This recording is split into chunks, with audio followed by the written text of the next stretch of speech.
So you mentioned that you will train RPE 10, like you'll take sets to failure. How does that look? So you mentioned you have like a progression model where you'll start a week off with maybe RPE 6 or 7 at the beginning of the mesocycle, and then you'll progress throughout the weeks closer to failure, higher volumes. Am I understanding that correctly, Gary?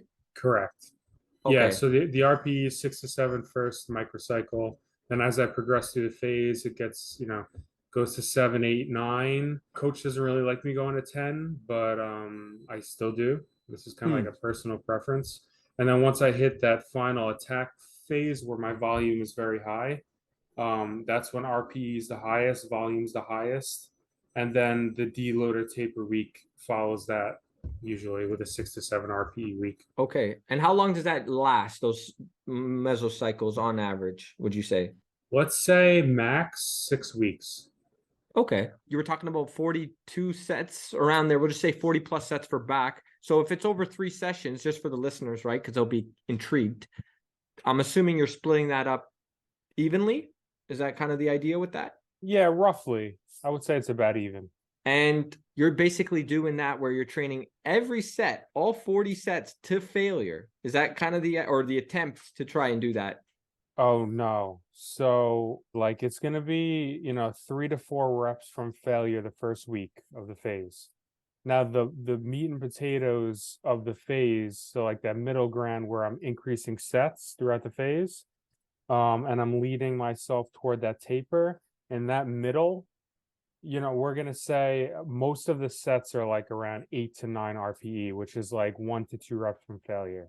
I would say, anywhere from like 20% of those sets could be to failure. Okay. See, failures are people throw around failure a lot, and I'm guilty of it too.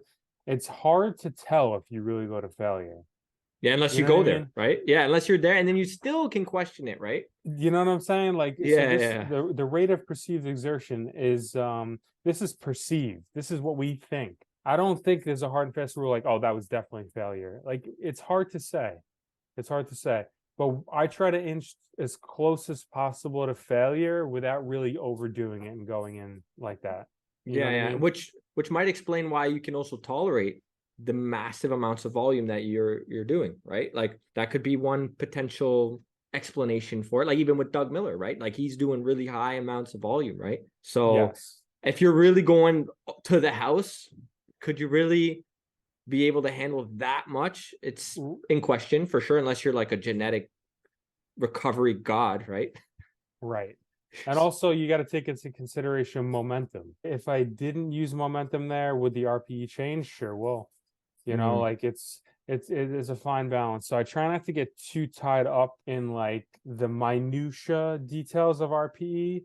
I really right. just try to push sets very hard. And if I land at failure, which sometimes I do, maybe like, a fifth of the time, then it's going to be failure. But I'm not trying to go to failure like all the time. But if That's it's not your there, yeah, exactly. that's not your goal, basically. Right. Right. Yeah. Yeah, that's important to mention because some people they make it their mission. Like that's their workout mission is like it has to be the failure. The workout was ruined. It's like, bro, we're trying to put on muscle here. That's not the thing, right? That's one of the many variables involved with building muscle. I don't know if you want to elaborate on that, but people like to get hung up on one variable and then put that variable on a pedestal, right?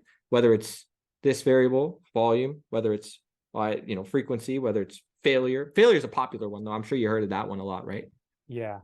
So Yeah, I mean, back in the day when I was just starting bodybuilding, it was like everything had to be to failure or I wouldn't grow just because I didn't know what I was doing. So it was like, well, if I just work as hard as I possibly can, aka just failing every set, which is pretty much working as hard as you can, that'll make me grow. But then as we progress in the sport, we're like, oh, well, that kind of like hurts our overall volume too if we go to failure too much because now we can't really get in the volume that we could if we just scale back a little. So it's just that fine balance. Like you said, I wouldn't put any variable on a pedestal, including volume. I think that everything plays a role.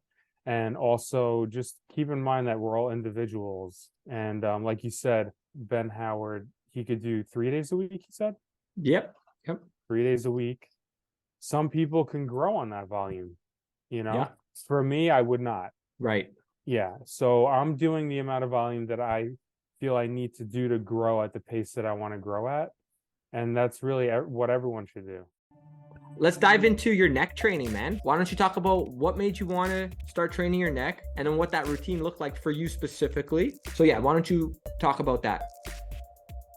So yeah, I was always curious, like why bodybuilders weren't training their neck. It's a muscle. And